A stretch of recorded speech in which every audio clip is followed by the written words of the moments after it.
Hey guys, Preacher 357 here. Out here on the range today with a new entry into the market that's causing a little bit of a stir, getting a little bit of hype, and that's this Canik Mete MC9. I'm not exactly sure how you're supposed to pronounce it. I've heard it pronounced different ways. So I'm assuming if nobody knows, you can just pronounce it however you want to. So I'm going to call it the Canik Mete MC9, and I guess MC stands for micro compact, maybe. So they have a larger full-size Mete, whatever you call it. But this is the micro. So this is the micro Mete, the Canik Micro Mete. And that's what we've got here today, which is kind of their competition to the Sig P365, which of course is the gun that I carry. Have it on me right now. So we'll do a little comparison between those and see how it stacks up to it. I did some shooting with this gun yesterday. This won't be a first shots video. And there's a lot I like about this gun.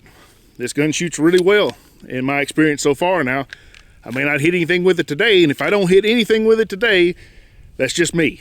I'm gonna tell you, it's just me. I'm just having a bad day because this gun shoots really well. And I don't think anything's gonna change about that in one day's time. So I've been overall fairly impressed with this gun so far. Now, that doesn't mean that there aren't some things about it that I didn't particularly like, and we'll get into some of that. One thing about the old micro Mete here is it is a little bit bigger than the Sig P365. A little bit taller, a little bit longer, a little bit wider, a little bit heavier. It's more along the lines maybe of like the Shield Plus, maybe, size-wise. Though maybe not quite as long in the grip. It's not that much longer in the grip than the P365. But I think it would serve at this size well in a role as a concealed carry gun. I think it's plenty small for that. Maybe a little big for pocket carry. But if you're going to put it on your waist, then, you know, I think it would serve well in that function because it is still fairly slim. The P365, I think, is 1 inch wide, and this is 1.12, so just a little bit wider than the P365, but still slim enough for comfortable inside the waist carry.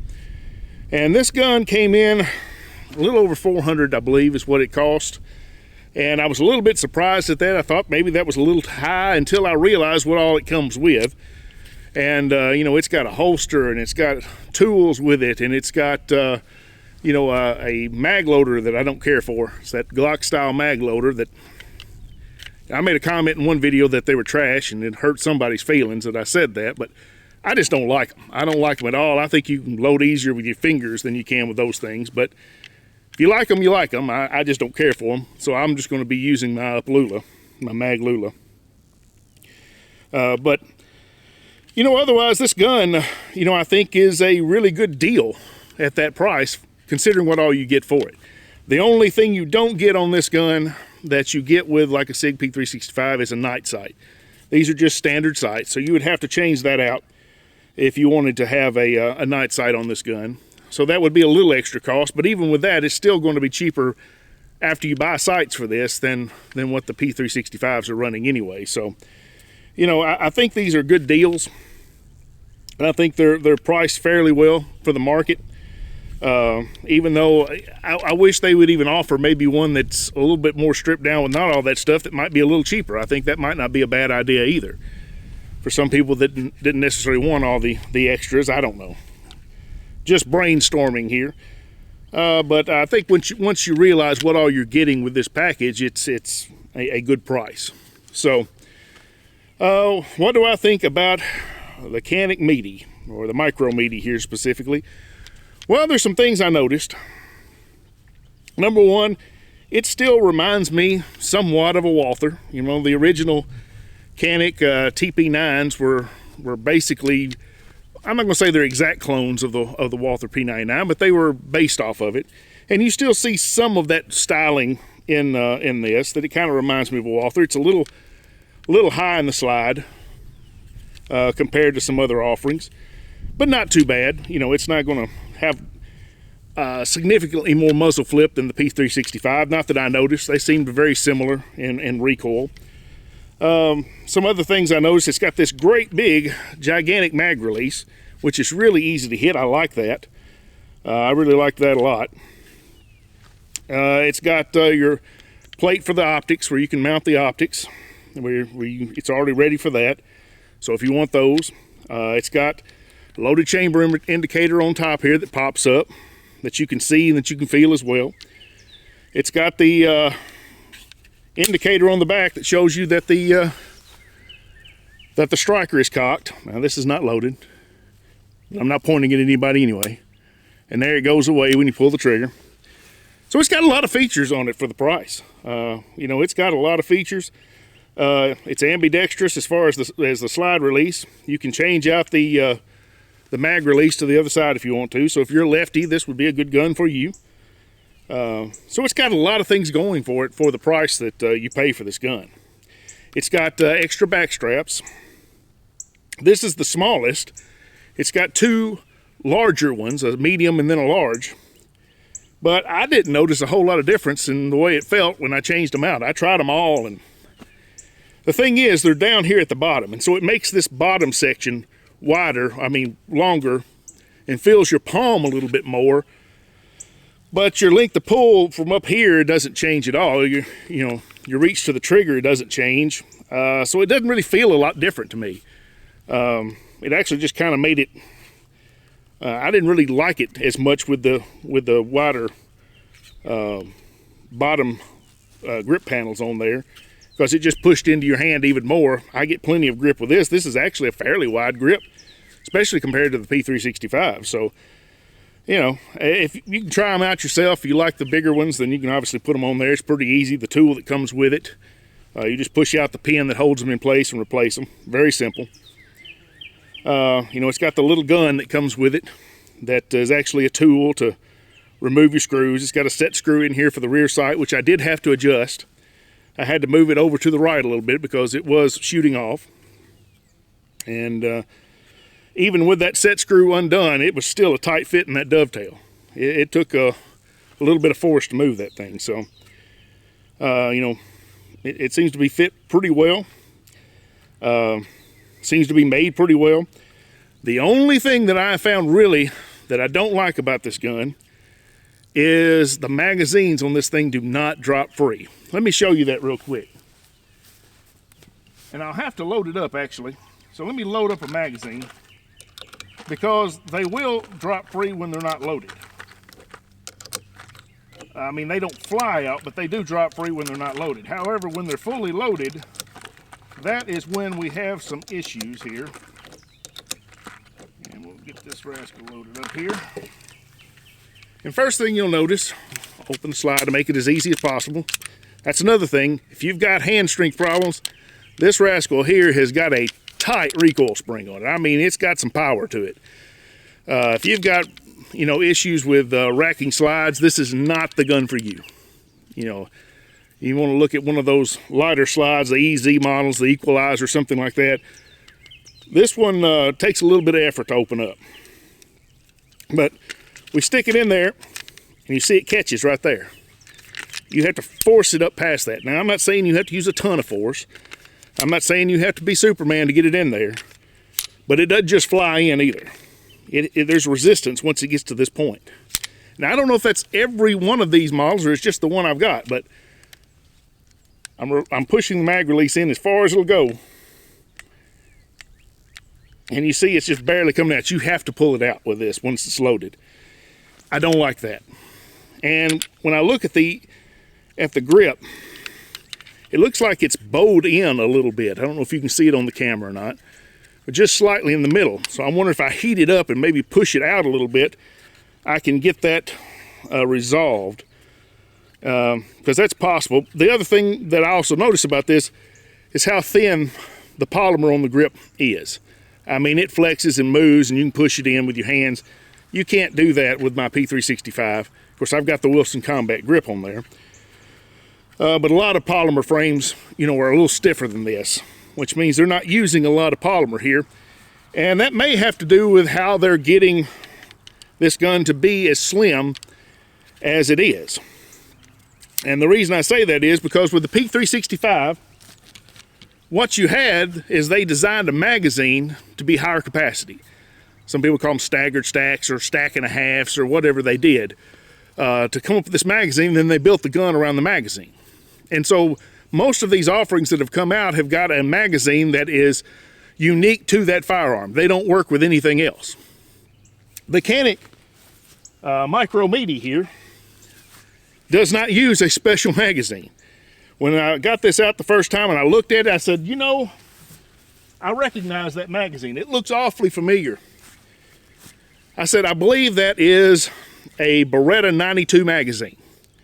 So I went and got one of my Beretta 92 mags. This is actually a Metgar M9 magazine, same thing. If you compare these two together, of course this one has the different base plate on it. When you compare them together, I think you'll see they look pretty much the same, don't they? Except for the cut in them for the mag latch. They're cut differently for the mag latch. But otherwise, they're the exact same magazine, it looks like. If you look at them in the back here, you'll see that the holes even line up where the count is. They're even the same in the back there.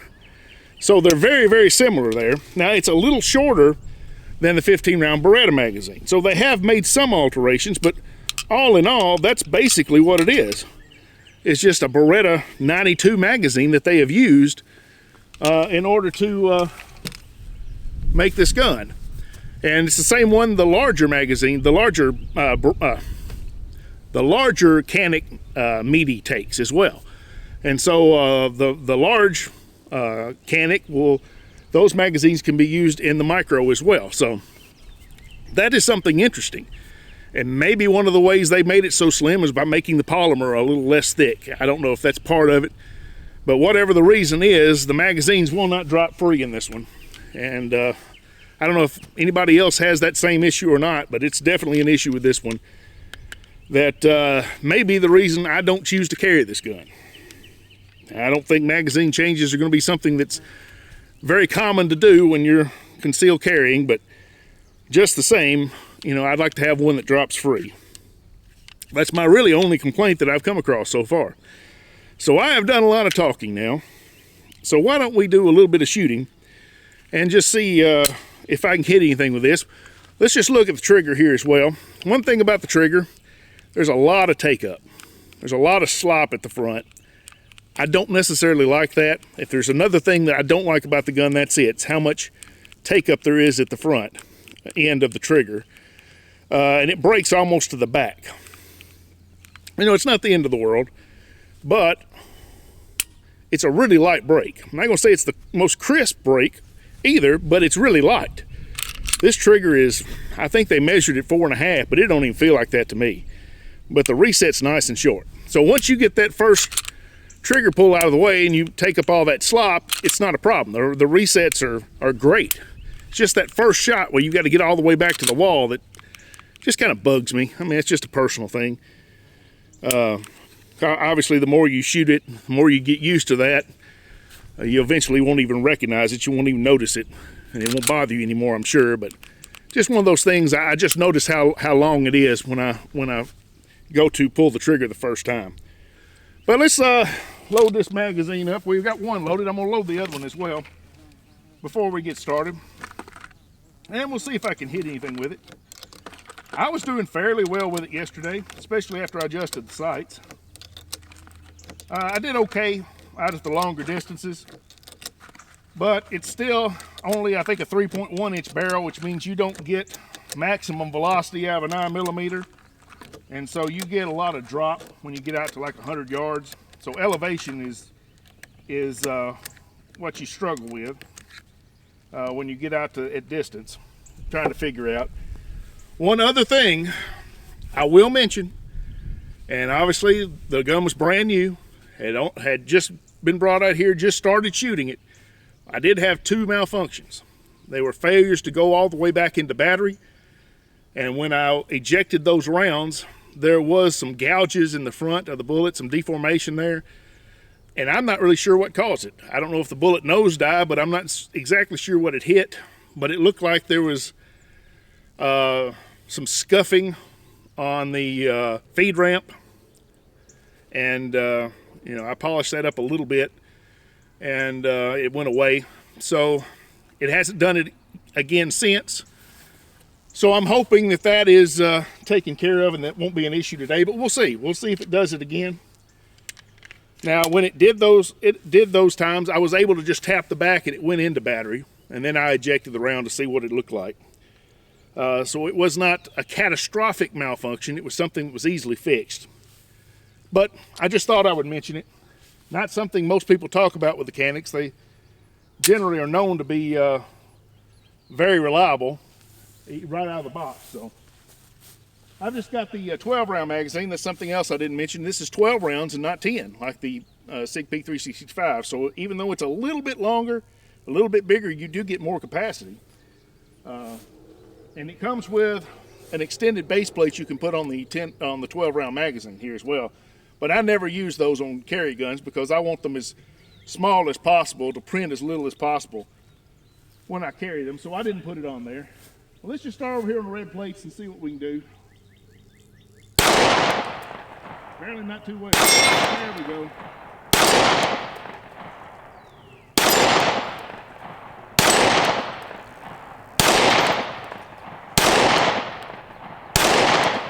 Well, I was doing pretty good there. There we go. I missed the cowboy on the last one. It shoots pretty well. It does. I just had to get a little bit better feel for where I needed to hold. Let's try Mr. Cowboy again. Well, I hit a 35.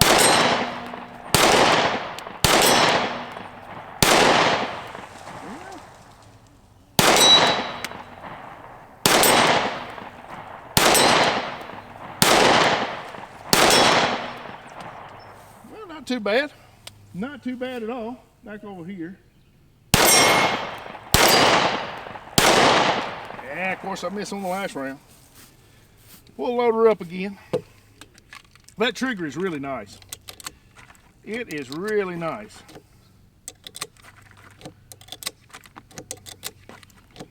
You don't hardly even feel the break. I mean, it's just so light and easy.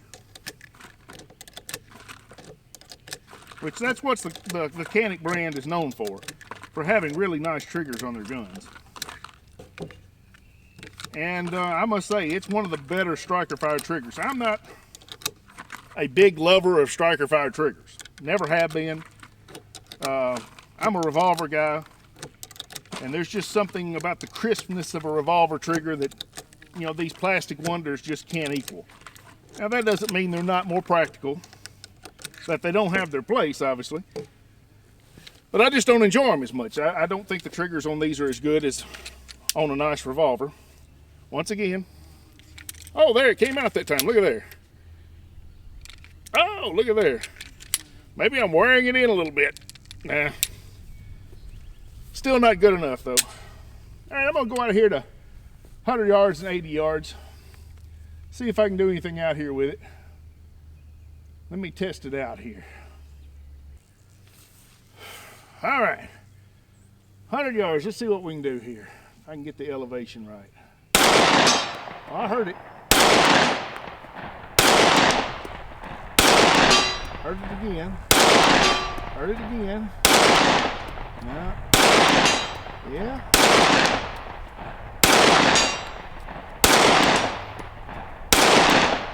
Oh, I saw that one. Oh, hit it a few times there. Let's try it again just a few more times here. Yeah.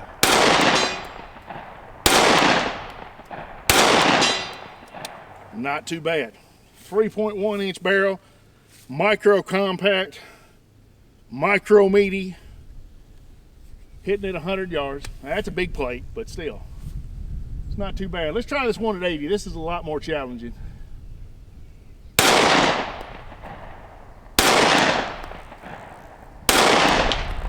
solve that one. All right, you need to bring it up a little bit. Still need to bring her up. Well, may not get this one.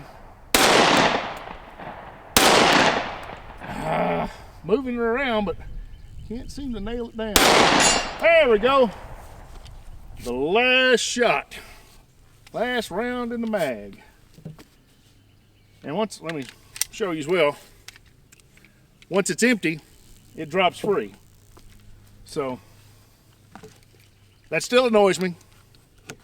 Only thing I won't hold against it. But like I said, I'm thinking I might be able to heat up the polymer there a little bit and stretch it back out a little bit, and that might solve that problem.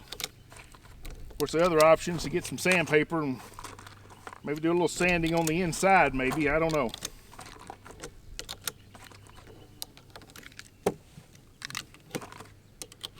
But, you know, it's something of a minor problem. I'm not going to say it's an absolute deal breaker, but it's definitely not what I wanted. I was hoping really for more than that. And that's really the only thing that's making me even hesitate right now, because I haven't had that those malfunctions again. I think that was probably just some breaking in period. And I was kind of hoping the more I shot it, maybe the mag problem would kind of work its way out as well. But so far, that's not the case. And I've shot about, well, almost 350 rounds now through this thing. We'll start out this time with the longer mag.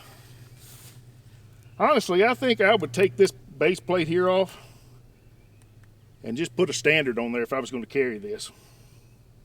I don't really like these big base plates on there. But just the same. Let's go out here to 35 again.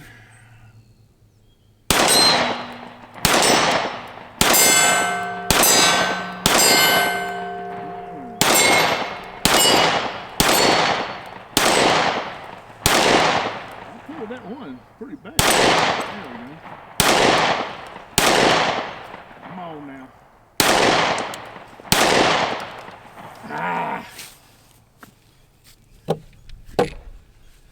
I hate it when that happens. I'll tell you what though, let me get out my P365 and we'll kind of do a little bit of comparison here. Specifically, I'll show you the difference between the 12 rounds in the P365 and the 12 rounds in the Canik.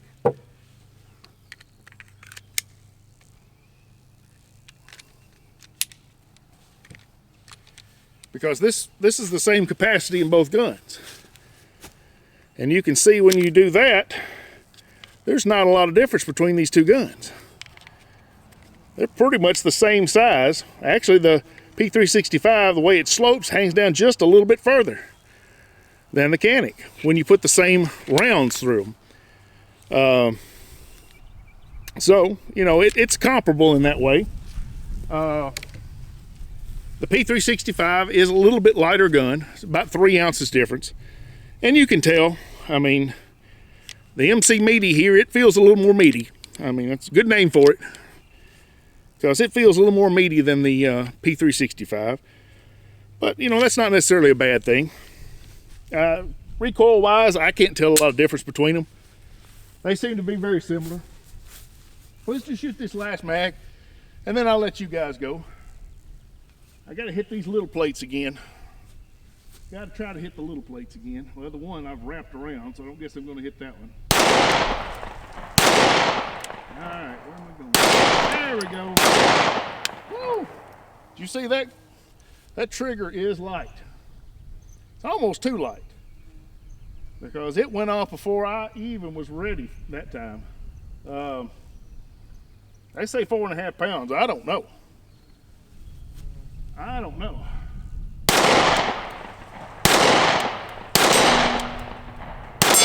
Riding the reset there, and it was so light before I even got it on target, I pulled it.